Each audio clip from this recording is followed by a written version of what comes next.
we found a way to study these examples. We had 94 examples of these quotations, and it's called citation analysis of misinformation.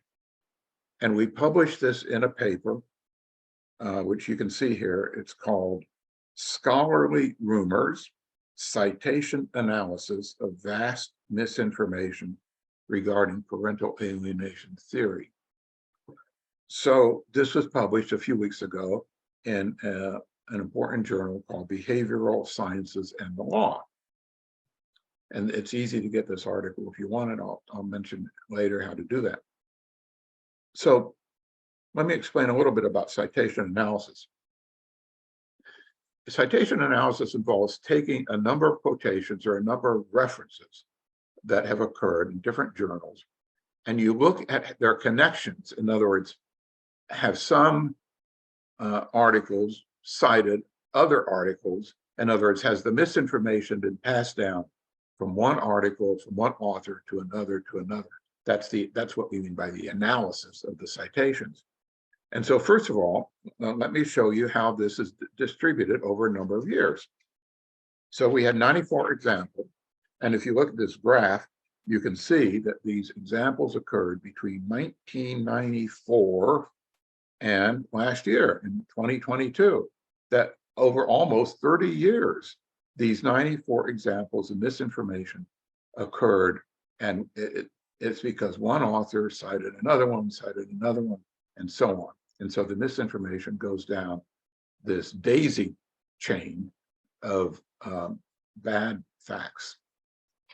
Well, let me show you this in a little bit different way. The next picture is an interesting and perhaps somewhat confusing picture, but there are a series of dots, or actually the series of circles. And these are the 94. I said there were 94 examples of misinformation. Well, here they are. Each circle is either a published paper or a presentation or a document. Some of these are legal documents, some of them are government documents. And each one has a name, which is the author of that particular document. And if you can see on the left-hand side is where it starts. The thing on the left-hand side is the very first example, and that was 1994. And then there are more and more examples up to the present time. And on the right-hand side of this figure are material that was published in 2022. So these are simply the documents that we came up with. But the real question is, how are they connected? In other words, did one author cite another one and cited another one, so on? And the answer is yes, they did. So the next slide is also a little bit complicated, but it shows the connections. All these lines represent a citation. In other words, if you look at the left side, there's the one who started all this. That article is cited, it looks like 7 or 8 times by different people. These lines, in citation analysis, in case you're interested, these lines are called edges, and they're little arrows. If you look closely enough, you can see that each one is a little arrow showing that information went from one document to the next.